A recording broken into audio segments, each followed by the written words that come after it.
Okay, so we are going to be learning to calculate the length of a line segment. I am learning to calculate the midpoint of a line segment. I'm learning to calculate the gradient of a straight line. So this will be completing 2A and 2B from Cambridge today.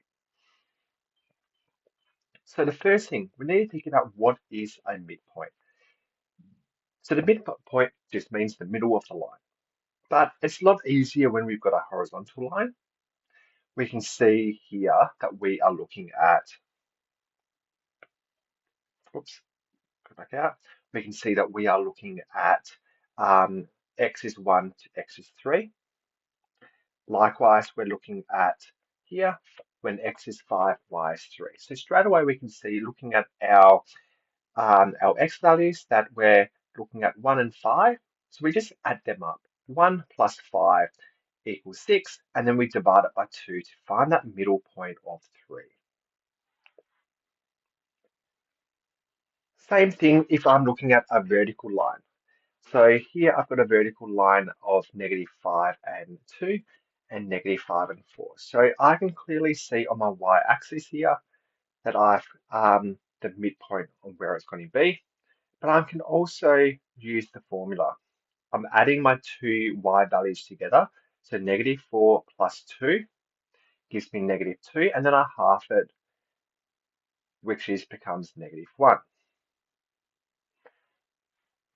So that's where I can see my midpoint. But what happens when I'm talking about a diagonal line? Same thing applies, but this time I'm going to refer to my x first. So here I've just drawn a line for my x, and I know that's 4. So straight away, if I'm wanting to find it, I'm just going to be halving both my x and both my y. So same here, y is from 1 to 5. Straight away, I half it and it becomes 2. And I halve the 4, which becomes 2 as well. And that gives me my point, which is then 3 and 3. And we can clearly visually see it as well.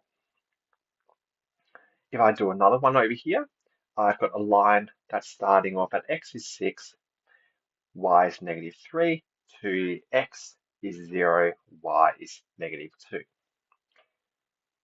Same thing, I'm going to be looking at my x and I'm going to be looking at my y. So we can see it's 6 and 1. We go, what's half of 6? Is 3.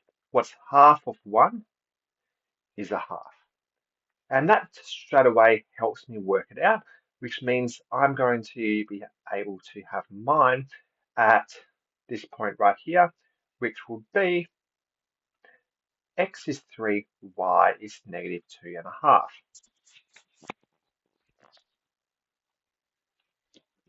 Okay, so question I'll be posing to you, I've already gone through this, is what do you notice about the coordinates of the midpoints of the lines compared to the coordinates of the points at each end of the line? So it's really just being able to add them up and divide it by 2, which is what the formula here is. So it breaks it down in terms of this is my x value, we added those two up, and then we halved it, and my y values, I add them two up and then I half it. That's the formula for the midpoint. If I'm thinking about the length of a line segment, so straight away here, if I've got a line, we can turn it into a triangle. Now, whenever we've got a triangle, and this will be a right angled triangle, I'm able to say that we are going to be using Pythagoras theorem. Pythagoras theorem is a squared plus b squared equals c squared. So I'm going to put my values in. So I've labeled a here as 4. I've labeled b here as 2. 4 squared is 16. 2 squared is 4. So that leaves me with c squared equals 20. I'll just leave it as c equals the square root of 20. We do like to keep everything in third form, so I will keep it as that.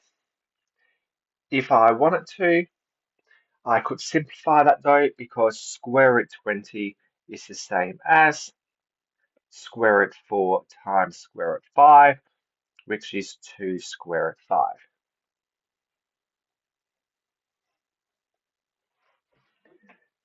The standard formula, and I'm going to put it up here, then I'm going to go back. It is x2 minus x1. That's our a, and we see that x2 here minus x1 gives us our a length, and our y's, y2 take away y1. Again, I go back, that is our b area. Y2 take away y1 gives us this length, is equal to c squared. So again, personally, I just think as long as you know this formula here, this formula is applied in context. Okay, let's have a go with this. Calculate the midpoint of the line segment A, -3, 4, and B, B 5, -2. One of the things I like to do when I'm doing questions is I like to rewrite everything, just my information. I've got my 2 points, -3 and 4, and I've got my second point, which will be 5, -2. The next part, I like to label everything. x1, y1, x2, y2. I can do it and graph it and visually see, but it's about making sure we can do it without graphing all the time. But so on the side here, I'll draw it so you can see the relationship. So I've got -3 and 4. 1, 2, 3, 4. That's my A. And then the next one is I've got x is 5. 1, 2, 3, 4, 5. And y is -2. So I can draw that in terms of a line, approximately. And I can go down and across. That should be going through -2. That's my poor Cartesian plane. So we know it's going to be a right angled triangle. I could just count the spaces and visualize. So I can see between 5 and -3, there's 8 spaces. I can halve it, but I'm just going to use the formula here. The formula is x1 plus x2 over 2, comma, y1 plus y2 over 2. x1 is -3 plus x2 is 5 over 2, comma, y1 is 4 plus y2 is -2 over 2. Let's finish this off and we'll double check on the picture. -3 plus 5 is 2. 2 divided by 2 is 1. 4 plus -2 and is -2. -2 divided by 2. Sorry, 4 plus -2 is 2. 2 divided by 2 is 1. So we've got our as 1 and 1. So that means 1 and 1 would be approximately here if I had done it accurately. And we can see if we go up 1, 2, 3, and 1, 2, 3, it's going to be right there. Likewise, going across 2, 3, 4, and 1, 2, 3, 4. So I can count it as well. Let's continue. I'm just going to focus on the formula now. Calculate the length of a line segment, CD. So when we're talking about the length of a line segment, we are really talking about Pythagoras' theorem. So to work out the length of A, so if I draw it over here, A is referring to my x values. So the distance between them, so x2 take away x1. Now it doesn't matter if one's negative, which order, because we're squaring it, so it will become positive. Plus my b value, which will be y2 take away y1, squared is equal to my c value, so c squared. Again, I like to label everything, so I'm just going to write x1, y1, x2, y2, because I find it's the smallest mistakes that we make. The next thing that I'm going to do is substitute everything into my equation. So x2 is 4, x1 is 1 squared, plus y2 is negative 2, take away y1 is 6, 4 take away 1 is 3, 3 squared is 9, negative 2 take away 6 is 8, 8 squared is 64. So then I'm just left with 64 plus 9.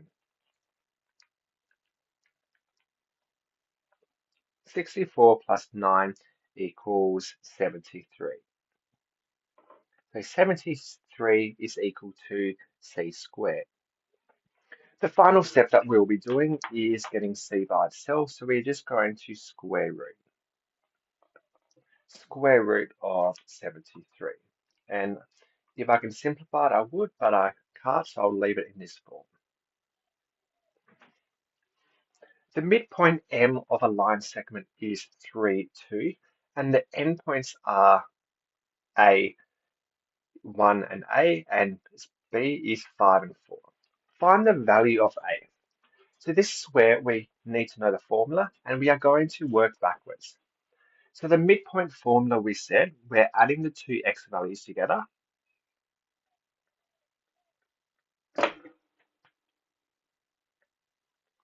and we're dividing by 2. And we're adding the two y values together, and we're dividing by 2. So I'll be splitting this up into two equations. One gives us the answer of 3, the other gives us the answer of 2. But in this case here, the unknown is the y. So that's what I'm looking for. So I'll label this as, oops,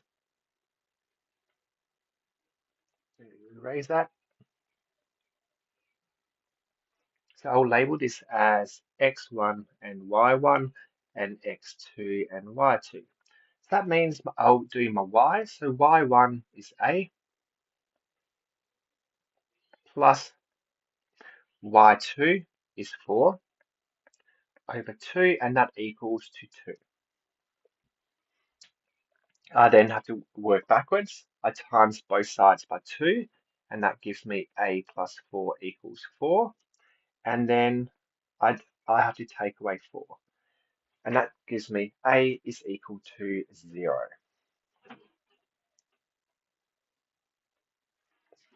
The length of a line segment is square root 52. And the endpoint is C is 2, 5, and D is 6b. Find the value of b. Okay, so we need to think about how we work this out. So we're going to back to using the formula. So the formula that we used before is a squared plus b squared equals c squared. A, so a will be my x's, so I'll just label this x1, y1, x2, y2. I will label this, I'll just write it in for.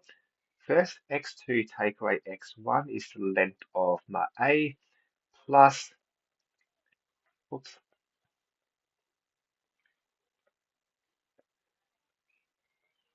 plus y1 take away, sorry, y2 take away y1 squared is equal to c squared. Let's just substitute the values we know. y2, x2 is 6, x1 is 2 squared plus y2 is b, take away y1 is 5 squared equals, now if we think about it, normally the c squared, what does that mean? The c part is this. So this is the length, So normally when you've got the squared, it's talking about the area there. So be mindful of that. So when I write this down and then square it, the square root is going to come straight off. I'm going to simplify this part right here in one step. 6 take away 2 is 4. 4 squared is 16. Plus b take away 5 in brackets squared is equal to 52. The next step is to get your constants to one side. So I'll take 16 to one side, and that will give me b take away 5 squared. 52 take away 16 is 36. Then I'm going to look at the power of 2 and get rid of it. So that means I'm square rooting. So the square root of 36 becomes 6.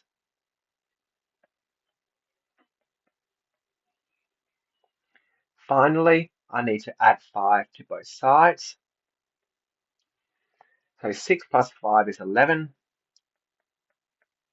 So I've got b is equal to 11.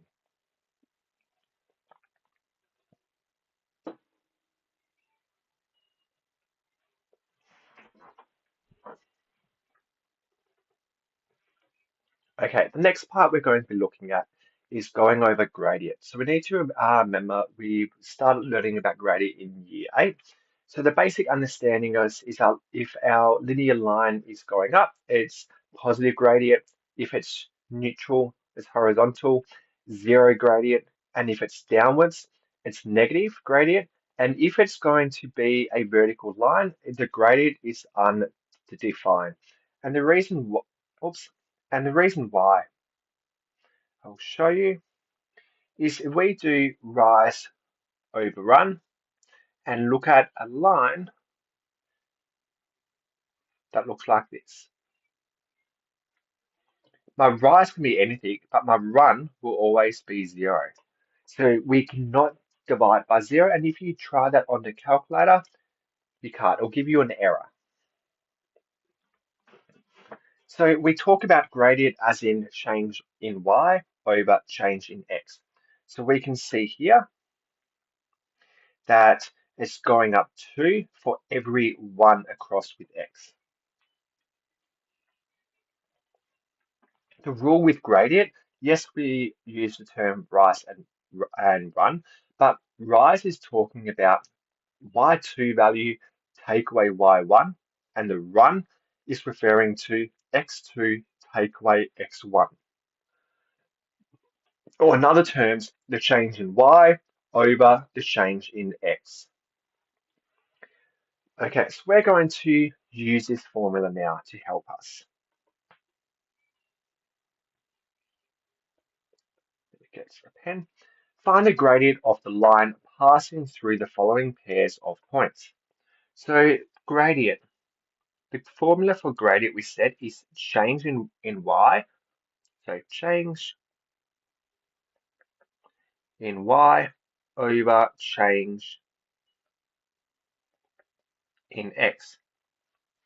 We know change in y just means y2 take away y1 over x2 take away x1. You must label your points x1, y1, x2, y2. The next step is just substituting our values into the formula. y2 is 12, take away 7 over 8, take away 4. So 12 take away 7 is 5. 8 take away 4 is 4. So my gradient of the line passing through these points is 5 and 4. A line has a gradient of 4 and passes through the points with coordinates 2b and 6, 12. Find the value of b. In this case here, we are working slightly backwards, but the same thing, we need the formula. M, the gradient, is equal to change in y, so y2 take away y1, over change in x, x2 take away x1. I'm going to label everything x1, y1, x2, y2. M is gradient of 4, so m is 4 is equal to y2, 12 take away b over x2, 6 take away x1, 2. I'm going to simplify this. So that means I'm going 6 take away 2 is 4. So it'll be 4 is equal to 12 take away b over 4. I get rid of the fraction, so instead of dividing by 4, I times both sides by 4 to cancel that out. So that leaves me with 16 is equal to 12 take away b. Then I'm going to take away 12 to the other side. So 16 take away 12 is going to be 4 is equal to negative b. I want b to be by itself, so I'm just going to divide both sides by negative 1 to cancel that away. So if I divide both sides by negative 1, that leaves me with b is equal to negative 4.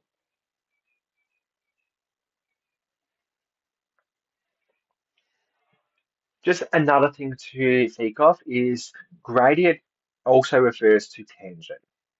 So we know in terms of tangent, if I, oops, grab, sorry.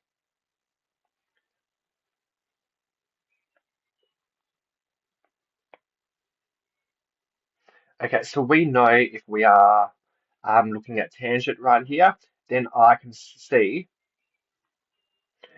and likewise, if we think about tangent over here, because our slope is negative, it's going to be a negative out the front there. So just be mindful of that. Okay, let's have a look at a question. Find the angle correct to two decimal places that the line joining the given points makes with the positive direction of the x-axis. Okay, so let's draw us a picture to help us visualize it. Okay, so the first thing I'm going to draw is just a basic Cartesian plane to visualize what we're after. I know that we've got a point at when x is 1, y is 2.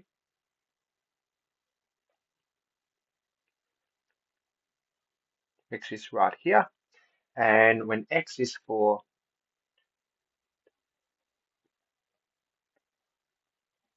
we've got 6. 1, 2, 3, 4, 5, 6.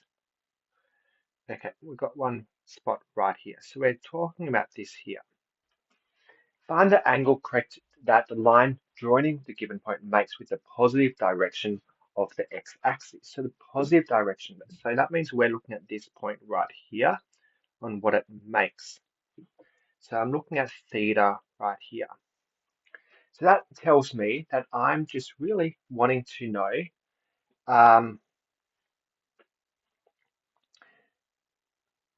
tangent theta